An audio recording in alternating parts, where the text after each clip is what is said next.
There's this really powerful idea that if you want to transform your life, you have to start by transforming your morning. Because the truth is, champions in any field, they win their mornings way before they win anything else. So, let's get into it. But first, let me just ask you this, and be honest with yourself. Who or what is really in charge of the first hour of your day? Is it you? Are your goals and your intentions driving the ship? Or is it your phone, with its flood of notifications, emails, and everybody else's priorities? See, for most of us, we're living in what you could call the default morning. You know the one. You wake up, you grab your phone, and bam, your mind is instantly filled with stress, with comparison, and you feel like you're already behind before your feet have even hit the floor. But there's another way. The champion's morning. It's built on purpose, on silence, and on planning. And that creates this bedrock of power for your entire day. And that right there, that's the whole idea we're digging into. The source material is crystal clear on this. The battle for your day, for your success, it's often won or lost in that first critical hour after you open your eyes.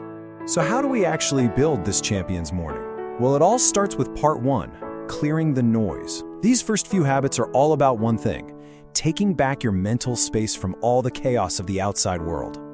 All right, this first habit, it's probably the hardest one for most of us, but it is absolutely the most critical. No phone for the first hour of the day. Think about it.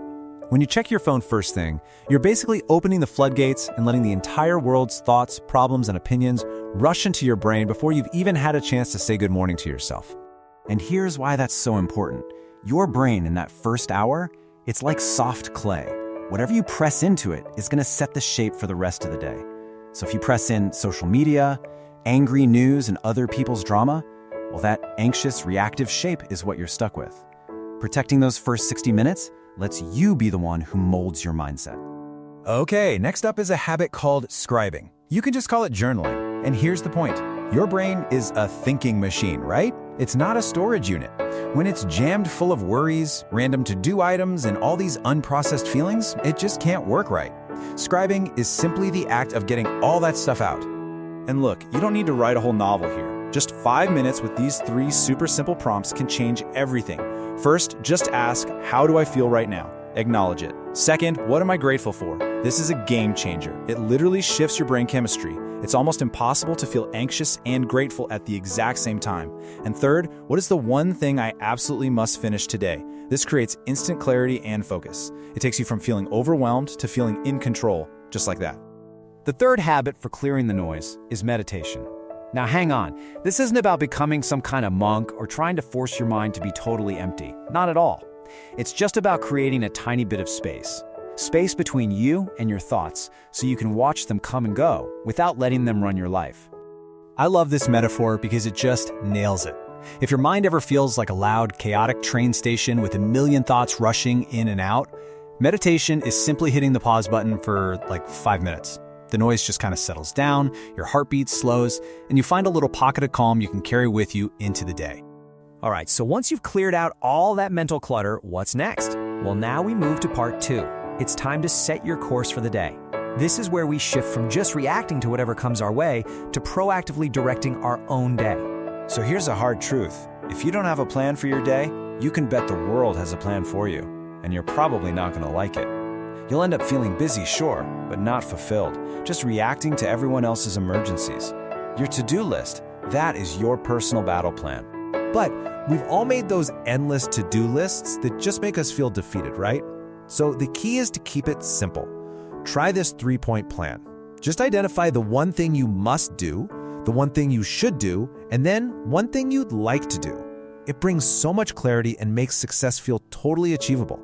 Habit 5 is reading. And this is so much deeper than just gaining information. This is about shaping your identity. Seriously, reading just 10 pages from a book by someone you admire, it primes your brain to think like they do. You're literally borrowing their courage, their clarity, their wisdom to start your day.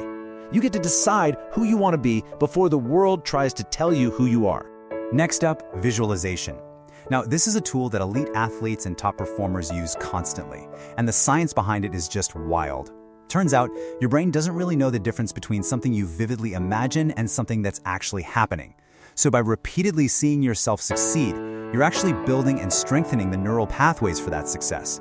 It's like a mental rehearsal that makes the real thing feel totally natural when it's time to perform. Okay, we're almost there. We've cleared our minds, we've set our course. The final piece of the puzzle, part 3, is all about creating momentum. These are the habits that turn all that good intention and planning into actual real-world action.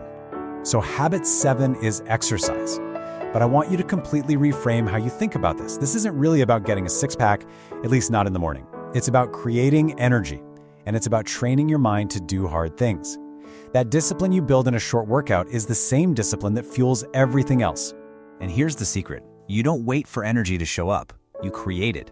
You don't need a fancy gym or a 1-hour sufferfest. Just 10 to 20 minutes of movement, some stretching, jumping jacks, a quick walk is enough to release endorphins and dopamine, your body's own natural mood boosters.